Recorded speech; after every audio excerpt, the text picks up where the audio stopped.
Good afternoon, everyone, and welcome to another session of Lunch and Learn. If you're not sure what this is, we've been doing a sequence all throughout the year on touching on different topics in a short, concise amount of time to make sure that you've got enough time to have some lunch, take a bit of a break, whilst getting the valuable knowledge that you need to cover off on your business, and then go away, obviously, in the next month and implement. So every second Tuesday for the year, we've had that focus. We've done topics like time management, team management, sales, marketing, and a range of different topics, including the last session that we did on goal setting, which amazingly, we still don't know how to do properly, because guess what? Nobody ever taught us. So if you're unsure of all of these and those are topics that are relevant to you, then please make sure that you go to our YouTube channel on ActionCOACH Southern Africa, and you'll be able to find all the relevant recordings of the sessions that we have done so far. So you'll find them all there, and then we can go through all of them as and when you need, because just because you got the information once doesn't mean you've had it forever. And it's always important to go back and reference it again. For today's session, though, it's just called Above the Point. So what does that mean? What does above the point mean? And the reality is we're going to focus on today a little bit of self-management, management of others, but really of leadership. And it can be applied to so many different areas of your life, and really principles to live by and things to really focus on. So, in the interest of time, for lunch, let's get straight into it. So above the point of power is truly the choice of living above here. But let's first look at what we tend to do as human beings first and foremost. So what we tend to do as human beings is often our first point of defense is blame others. So whilst this is a business-focused session, let me take it back to when I was younger. My younger brother, he's 11 months younger than me. So we are Irish twins, born in the same 12-month period effectively. So we were quite close, but of course we used to fight a lot as well. If ever there was any trouble, it would always be Sean's fault. Not my fault, it was definitely his fault. And I would choose different people to blame. But what we do is if we run out of options or we get backed into a corner too much and the blaming's not working, then we come up with all the excuses. And my mother would say, "But Harry, I saw you do it." "Yes, Mom, but it was this and it was that and it was this and it was that." And we come up with all these stories and reasons why it's not my fault. So I might be doing it, but the excuses are abounding. And when we don't get away with all the excuses, when we don't get away with the reality of trying to pinpoint others for our downfall, we tend to go into the last point of defense, which is utter denial. We cross the arms, we might nod our head, but we're not listening. We're hoping the situation and the issue will go away, that we can just ignore the facts we're facing and we can get on with life.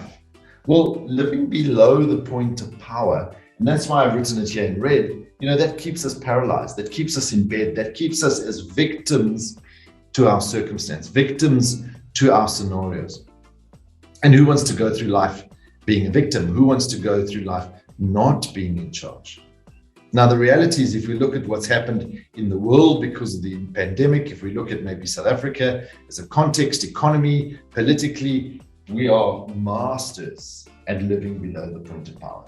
And in fact, when we get together and we congregate as groups, it's so easy to default into below the point of power behavior.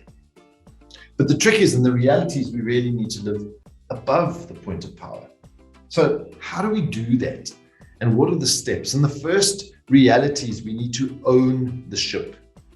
It's my reality, my life, my health, my business, whatever the scenario is, it is mine. I need to take ownership. I need to own the ship. I need to steer through whatever the scenario is that I'm facing. So that's the first thing. I need to take ownership. And therefore, I need to look at myself first. I need to account for, to be accountable to. And that's often a measurement exercise, a living up to exercise, a benchmarking exercise, not to get away with it, but irrespective of the story around the situation, if I am taking ownership, what do I account for? And then ultimately, responsibility, taking true responsibility. So let's unpack these a little bit more. Blaming is the process of not accepting ownership, deflecting it, and making it someone else's issue. It's because of something, someone often, or some situation has resulted in the behavior. It's very much past tense focused. If I'm making excuses, I might in my mind have, it's a reason for my behavior, it's a reason for my reaction, irrespective of the excuse. Again, it's a run-up of events that have led to me making this excuse. So it's past tense focused. And denial is really a chosen path of having ignored it so much now that we can just go into denial. And again, it's reactive. It's part of the past. So if I want to live in the present and I really want to focus on a different future, then I need to orientate myself towards these. The top ownership is very much about here and the now. I'm taking ownership, I'm understanding where I'm at, and then choosing the different stance, the different focus, the different route going forward. If I'm accountable, I'm taking the information of the past, accounting for it, and using that as the base with my ownership to move forward. And similarly, responsibility is irrespective of these. I'm taking responsibility and I'm owning it in the now and I'm moving forward. Now, the reality is this is not how we're wired necessarily as human beings, and it's not what we do, especially when we're under pressure. So how can we see what behavior is maybe happening and where we can fix that?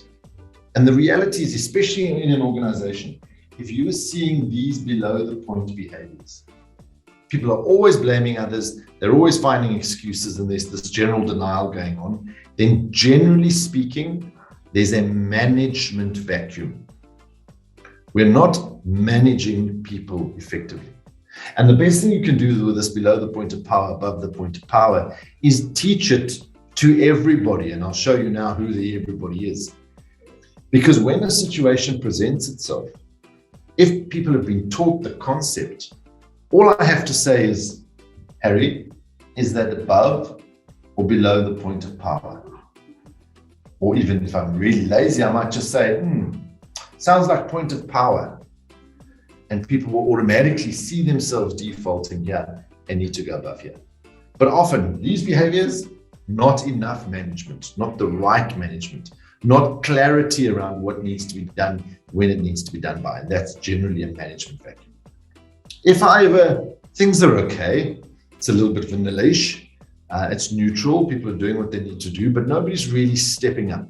Nobody's really going to that next level. And we're not finding that people are taking ownership. We're not finding that there's a general sense of accountability and responsibility. Then it's often a leadership vacuum. And then again, I, as the leader of the organization, I need to take a long, hard look in the mirror and say, what am I not doing to facilitate that behavior going above the point of power, above the call of duty, above just the bare minimum? So that's normally a leadership issue that one needs to focus on. And I'll show you where the differences are on what one needs to do. So now we understand the theory. I'm seeing this behavior in my organization, I might need to step up my management. If I'm not seeing enough of this, I might need to step up my leadership. I need to then say, well, where do I start? And the first thing, sadly, is me, myself, and I. I need to take a long, hard look in the mirror and say, is my behavior, is the way that I react, is it the way I choose to make decisions, to move forward or not? Is that above or below the point of power? Do I find myself falling into the trap of blaming other people, making excuses, going, woe is me? Or am I truly choosing above the point behavior? And I use the word choosing because, to give you another practical example, my daughter will always say to me, but Dad, it's easy for you. You're a positive person. Maybe more inclined than others, but it's a choice I make. Irrespective of the circumstances, we do have this element of choice, and we can choose to be below the point of power, or we can choose to step up and rise up above it. So I have to start with myself and really take out the splinter in my own eye first. So once I've got this right, once I've really got into the habit of reflecting on my own choices, my own behavior, I then want to look at those around me in my immediate scenario. My staff, the team or teams that I have reporting to me, and the organization as a whole. Because I could have an individual taking above the point behavior, but the team not so much.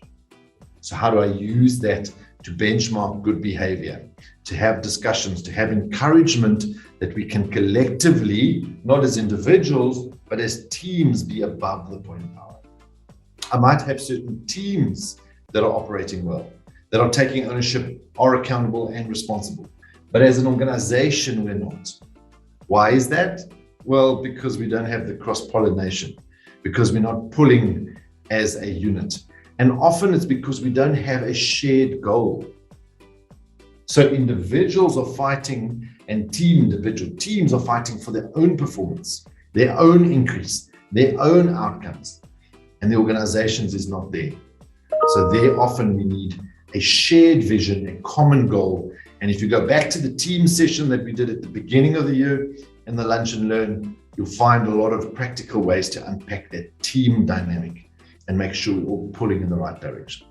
So if I've started with myself, I've then looked at my staff, my teams, the organization as a whole. I then want to apply this principle externally to my service providers, to my suppliers, to my customers.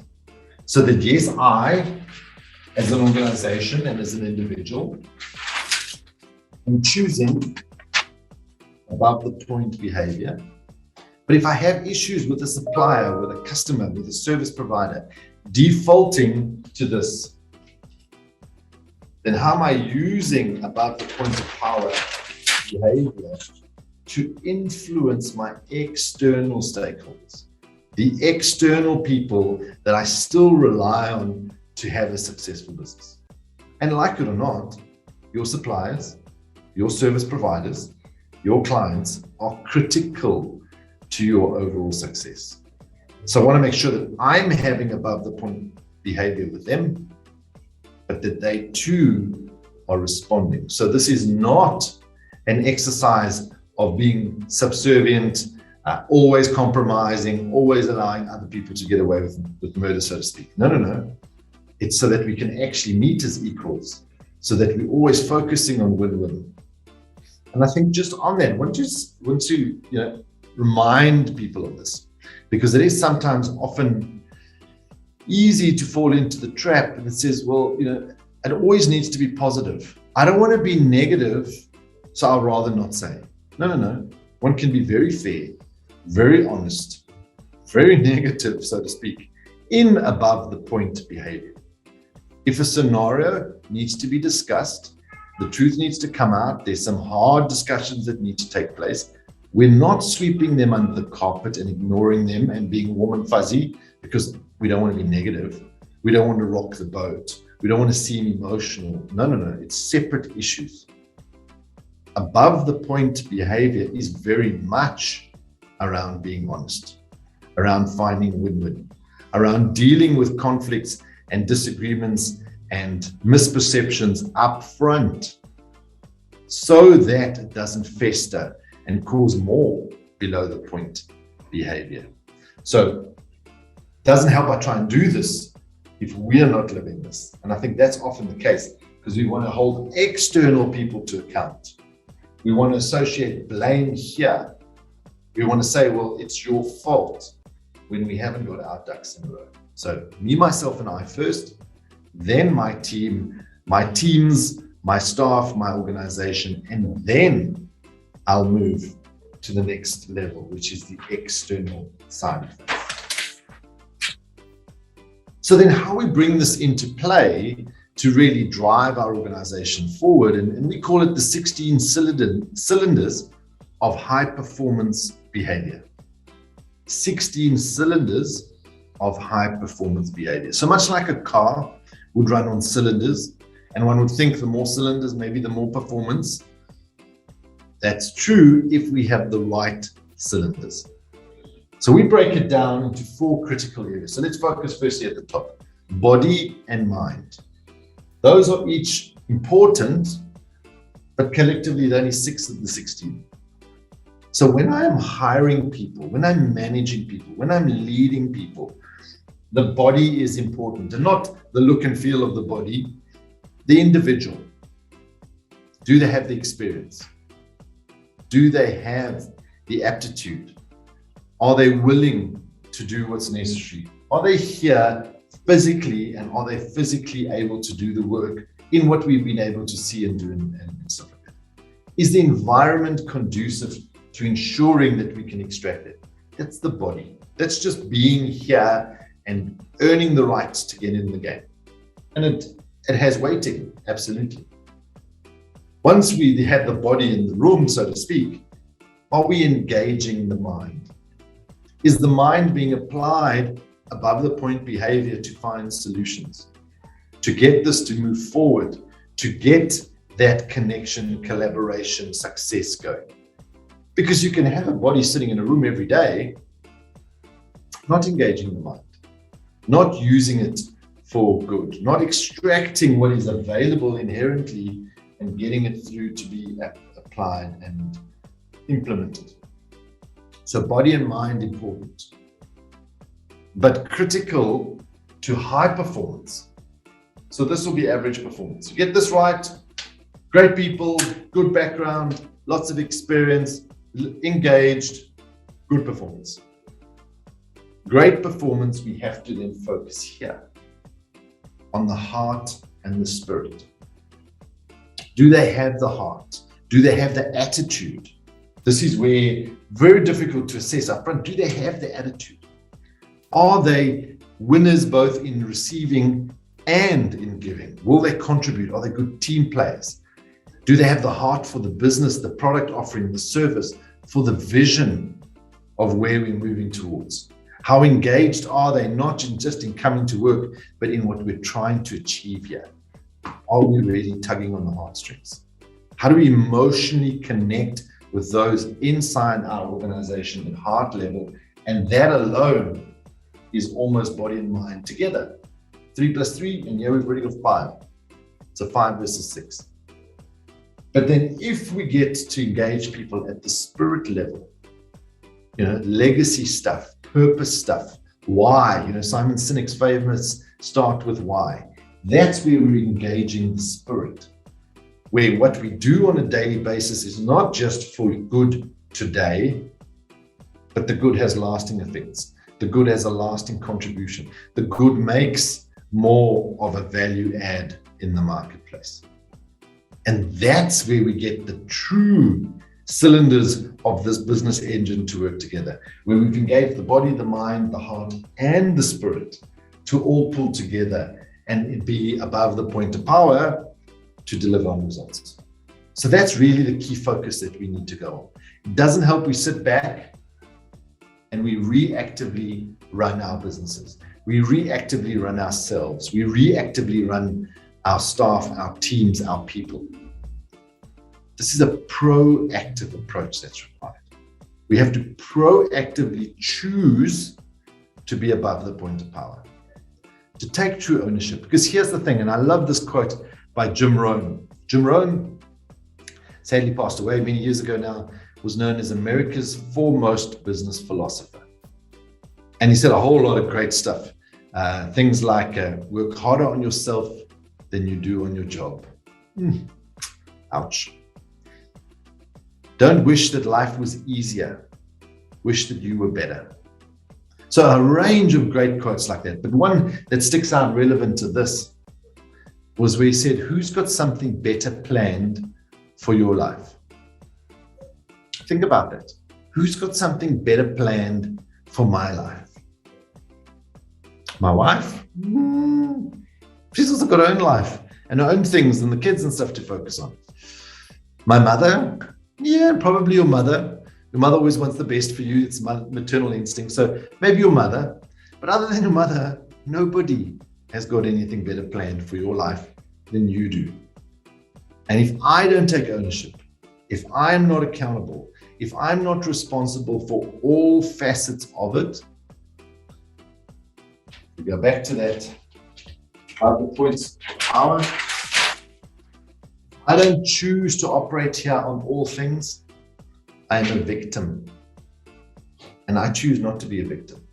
So I want to encourage you today for this lunch and learn session is to really go reflect, me, myself, and I, my staff, the teams, and the company, and then externally, how are we living above the point of power? Because if we all did a little bit more of that, we would take people on the journey with us. If we did a little bit more of that and we took people on the journey with us, it will have the ripple effects. And can you imagine a world where everybody, or the bulk of everybody, takes ownership, accountability, and responsibility for themselves and their behavior and their choices and the ripple effect that that would have. So that's how we run a business. That's how we choose to operate.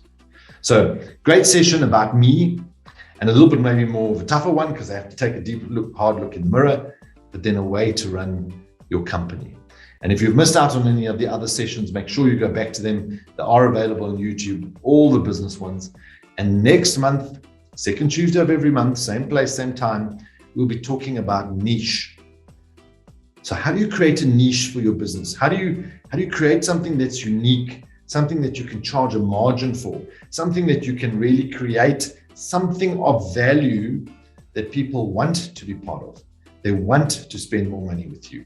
They want to spend more with you than they will with somebody else. In any business on the planet, you can design that. So a really good session to look forward to in November.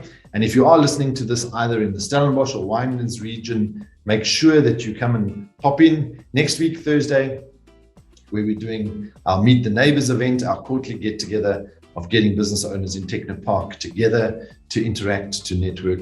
But the week thereafter, where we're really unpacking a full entrepreneurs workshop, complimentary, 100% free of charge, with Workshack at Stellenbosch Techno Park. And we're going to really unpack the system, the blueprint, the model to take my business from good to better than great, to amazing, to awesome. Because as I did an interview this morning, and I always reference it, we're looking to send people to Mars. Thank you, Jeff Bezos and Elon Musk and all the billionaires doing that. Can we teach people how to run businesses first?